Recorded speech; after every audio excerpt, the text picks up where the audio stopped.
basically, I think we can start with your background a little bit for fun. Sure. And then we can go into like questions. If we have the kids come in, we can do questions. Or we just, I have a bunch of, You can I've pretend got to a be lot a of kid. questions for you. So, Perfect. yeah, awesome, man.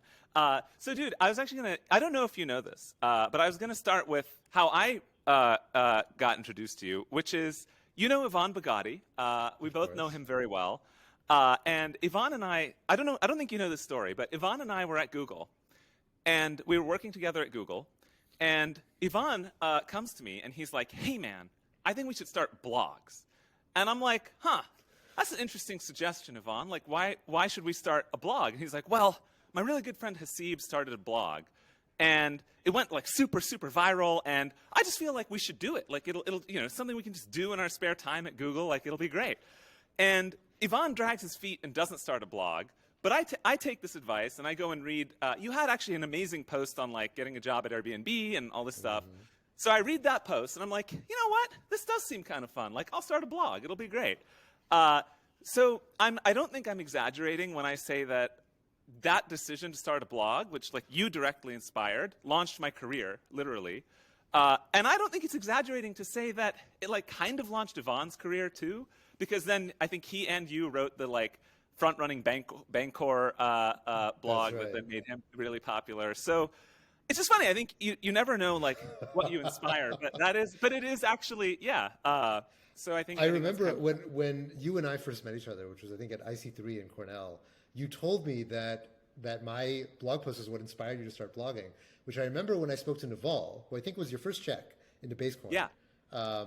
He told me that your blog post about real estate, I think it was about real estate, was Rent the or thing buy. that rent or buy. It was the rent or buy blog post that made him decide I got to back this guy.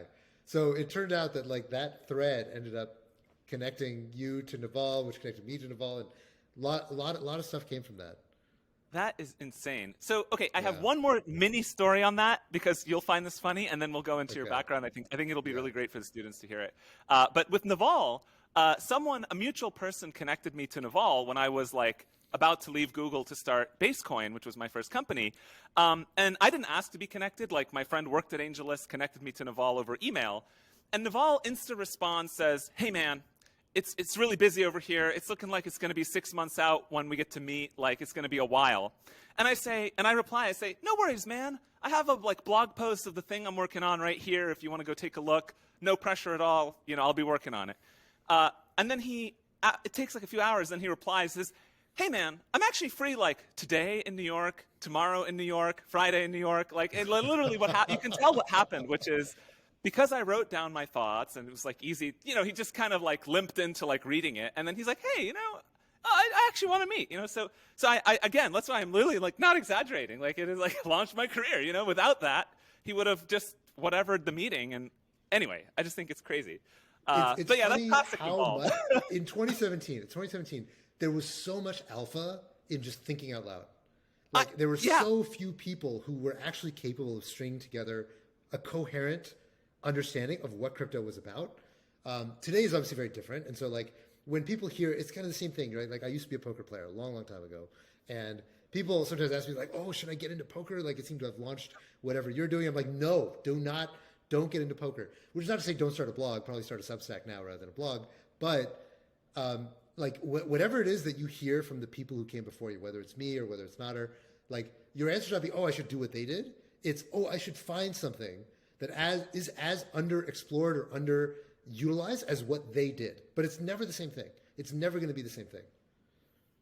Yeah, dude, yes, 100%. And I often reflect back. I'm like, man, like, how is it that all the awesome people that I got to meet and became friends with and like blah, blah, blah are like all succeeding? Like, is that like, did I just like luck into like the best, knowing the best people ever in the world? And I think that, yes, it's true. But I also have a theory that like when there's like a disruptive technology like crypto or something, it's such a playing field leveler, right? Like, all these ideas were just sitting there for us to go and do them. And that's like, I think it kind of happens whenever there's a new birthing of a technology. But yeah, man, I mean, so anyway, I really want to get to your background because I know the students, they specifically asked to kind of get, so the approach to this is basically, I think they can learn a lot from the decisions that you made along the way, which I'm very fortunate, either directly or through Yvonne to kind of have been like at least knowing of them. But I thought if you could go through your background with kind of the intent of like a student watching it, kind of like, how can I be like Haseeb or like be successful like Haseeb? Let me first preface before I get into my story with something I think idiosyncratic about me. So I am somewhat unique among a lot of the people I know who've become very successful in that I don't read biographies of successful people. And a lot of people I know really like to read biographies of successful people. And I think part of the reason why I have very little interest in reading biographies is because I'm so sure that whatever it is worked for them is not going to work for me. Because I'm pretty fucking weird. I've done a lot of strange things in my life. I don't have, I'm not a Princeton grad, didn't work at Google, I didn't have the kind of markers one would look for as being, hey, this is the kind of thing that's going to open doors for you. I'm somebody who I think through most of my life, I've had to pry my way into the back door, the side door, and kind of use my wits and my good looks to find my way into opportunity. But it wasn't otherwise presented to me. So with that preface, I'll tell you a very brief version of my background, and you can tell me what you want to dive into. So when I was 16 years old, I started playing poker professionally. And I had no idea that that's what I was going to do with my life. I just started playing poker, and I ended up being really good at it. And it turned out that if you make enough money, you're doing it professionally. And so that's what ended up happening to me. I was 19 when I dropped out of college and pursued playing poker full time. I was one of the top ranked poker players in the world. I was sponsored, made a lot of money at a young age, which I think now a lot of people in crypto had very similar experiences to the ones that I had when I was a poker player. But every generation has their hustle. Every generation is something different. It always mutates, right? Same thing with you and I in blogs. And so eventually, after I quit poker after I turned 21, didn't know what I wanted to do with my life. Went back to school. I didn't study anything technical. I studied English and philosophy, but found my way into the tech industry. Learned how to code. Became a software engineer. Got a job at Airbnb, and that's how It was while I was at Airbnb that I fell down the crypto rabbit hole and decided I wanted to do this full time. This is what I wanted to do with my life. So I first partnered up with Yvonne, who I'd known from back when he was at Google and I was at Airbnb. We did some cybersecurity research together on Bancor. Then we started. I worked at 21, which got acquired by Coinbase as a software engineer. Then I started my own startup working on a stablecoin, very different kind of stablecoin than Basecoin, of course. And that's when I got recruited by Naval, who is the common thread between you and I, or one of the common threads. Naval ended up recruiting me and Yvonne to join Metastable, which is one of the oldest crypto funds in history. He brought us on board as GPs. That's where I got my start as an investor.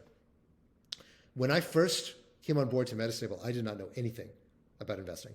I'd never read a book about investing.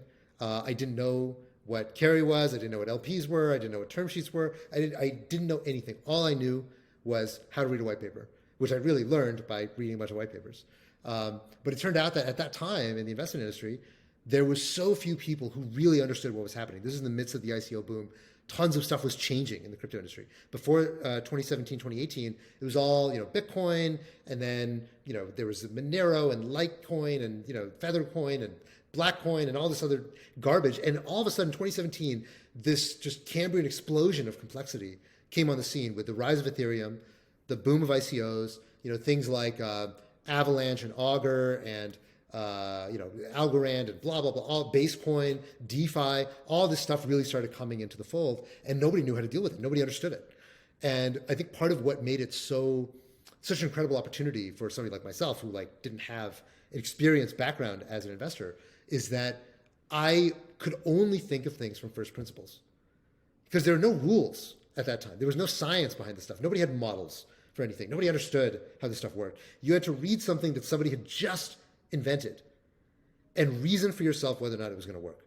And that school, that set of skills in investing, very few people at that time had that, even if they were capable of investing in crypto back in when, Zcash is doing an ICO or Litecoin, should we buy Litecoin or not? Those were the questions of crypto investing before the 2016, 2017, ICO boom.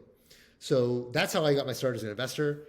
Then eventually I ended up leaving Metastable and partnering up with Bo, who's now He and I run a fund called Dragonfly, which is a global crypto fund. We manage a couple $1 billion AUM, and we're one of the leading funds in the space. So that's how I became what I am now, which is a crypto investor. Dude, this is amazing, man. I love it. So I'm gonna go back and zoom in on a couple of things. I'll start. Maybe I'll try and like very poorly summarize, but it's great because then we can like dig in. But Sure. I love how you kind of said that there's like the hustle of the day, or the hustle of the era, right? So when you're like 16 to I think you said maybe 20 or something, 19, that was poker, right? But it's really funny to me because you also mentioned like it changes all the time, right? Like if it was 2021. Maybe you would have been a yield farmer, and you've just been farming the yields on compound and all that kind of stuff. So right. So that makes sense. So it starts with the hustle, right? And then it sounds like basically you played the hustle to like the maximum extent that you could. You made a lot of money with poker, and then it sounds like you went back to school and you got a job at Airbnb, right? So do you think that was necessary, or do you think that there could have been another? I mean, obviously, always other paths, but I wonder if you could comment on. What you think of each step. It's a question I get a lot, and I think almost every story, when you hear it played back, it sounds very intentional. It sounds like, okay, well, first you did A, then you did A to do B. When you write the biography, right, it always kind of sounds like everything is supposed to be laid out in chapters.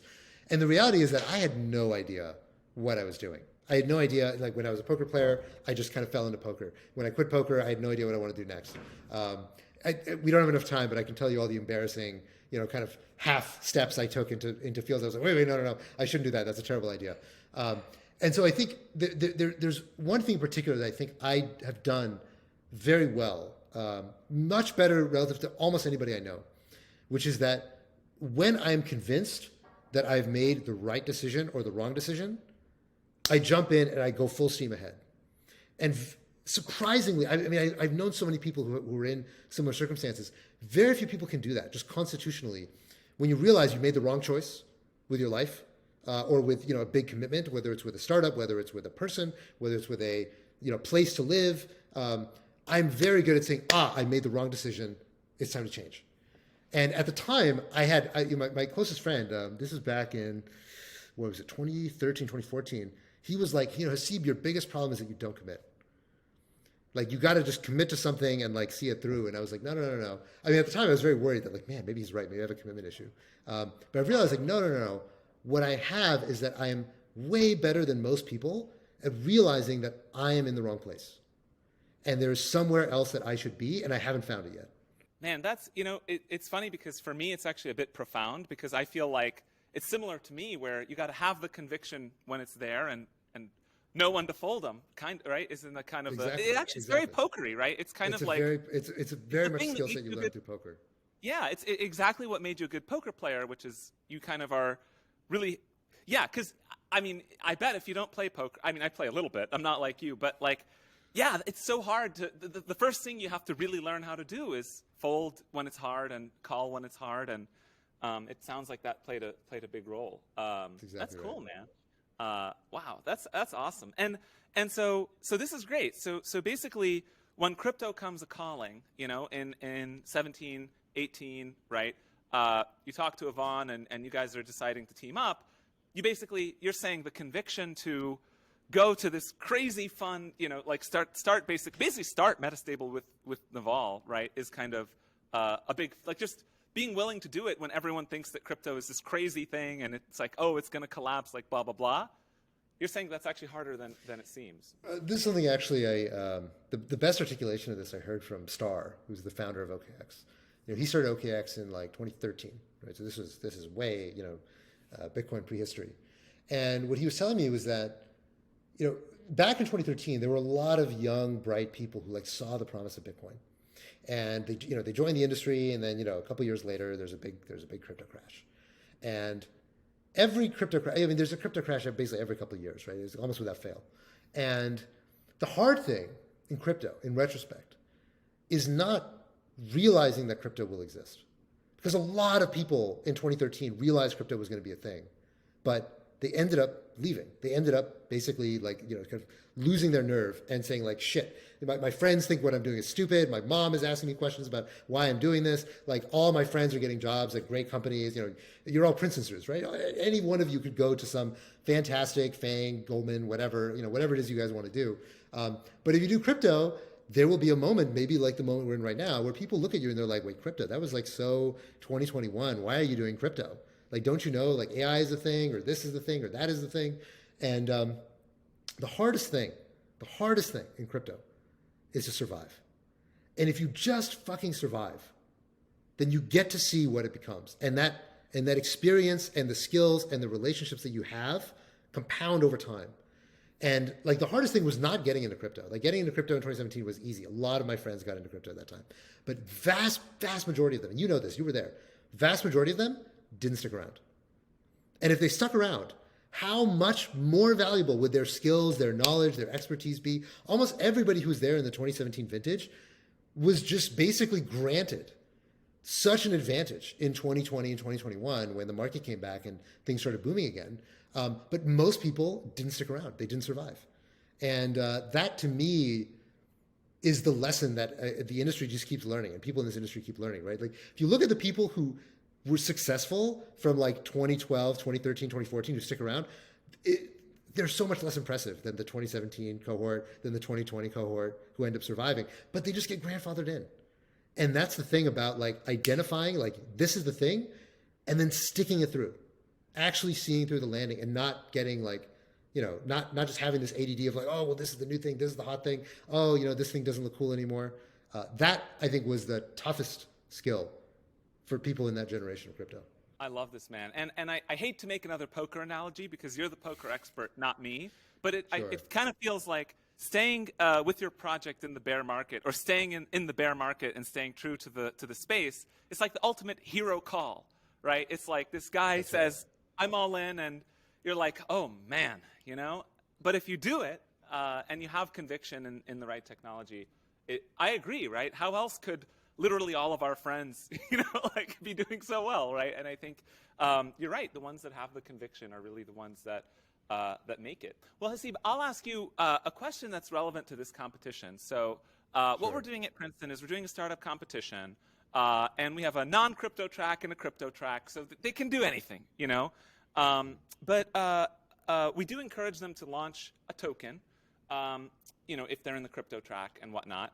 And so I was wondering, and especially with the chopping block and being an investor, you're kind of seeing and thinking about all the trends all the time. So I was wondering, for a student who's in college right now, maybe as part of this competition or just generally, what do you think they should work on, like maybe as like a 0 to 1 thing or more broadly, like advice, like where should they commit their time and how should they think about it? Whether it's ideas they should work on, which is great for the competition, or more broadly. Yeah. Questions like this are always tough to answer because, most of the answers that I'm going to give are things that just won't make sense for the marginal student to actually work on. So the answer I'm going to give is going to be a slightly oblique way to answer this question, which is that the one thing that I have observed time and time again, seeing different entrepreneurs try to take a whack at building things in crypto, is that you just cannot fake passion you don't have, right? Like if anybody else had tried to build Basecoin besides you, it would not have worked. And turned out it didn't, right? When Doe tried it. But what I mean by that is that like the thing that it takes in order to build something successful is that you have to actually love it.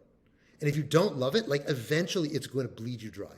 Like you're just not going to be able to do 10% of the work, the blood, sweat, and tears that somebody who's actually passionate about this idea puts into it. And what that means, kind of working backwards, is not just, okay, don't take someone else's idea and run with it if you don't really believe in it. But the other thing is that like you should use what are your natural interests, your natural skills, your natural proclivities, and find the project that takes advantage of that thing you have that nobody else has. You might think like, oh, well, I love football or I love, fucking whatever. Well, it turns out, there's games that are, like Sorare is a perfect example. Well, football, soccer. There's a game that's one of the biggest companies in crypto that's built on the back of, basically taking fantasy sports and turning it into something, a blockchain-based tradable card game.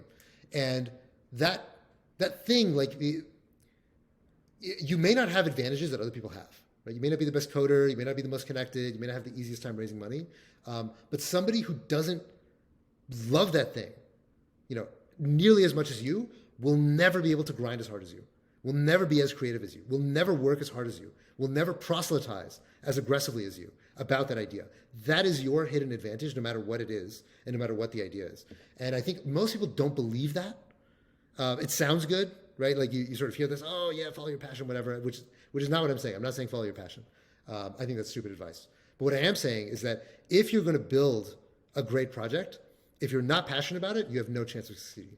Yeah, this is great. And I'm actually going to layer it onto another piece of advice you had, which is having the conviction to stay in a space or on a particular project, right? And to me, if you're asking me, the best way to have that conviction is to actually really love what you're working on, right? And I'll add one more riff on it, which is, for me, when I was in school and in college, I said, oh, I don't have anything that no one else has. And like, yes, I love, this thing, that thing, but I'm not really great at it. Well, what's interesting is even if you start and the only thing you have is how much you love what you're working on, well, after 1 year, 2 year, 3 year, you're further than anyone else in the space, right? Which is exactly what you're saying happened to us and all of our friends. So it's funny where, a lot of people fixate on, I don't have anything right now that makes me special other than that I love this problem. But if you just play it forward a bit, you wouldn't even believe, I think, you're basically saying you wouldn't even believe how much further ahead you're going to be than everybody just by being in the space. That's a disruptive space. Haseeb, thank you so much, man, for coming, and really love everything you're doing. Yeah, it's just great to just to chat a little bit. So we'll catch you later, man. Thank you so much for coming, really. All right. See you all.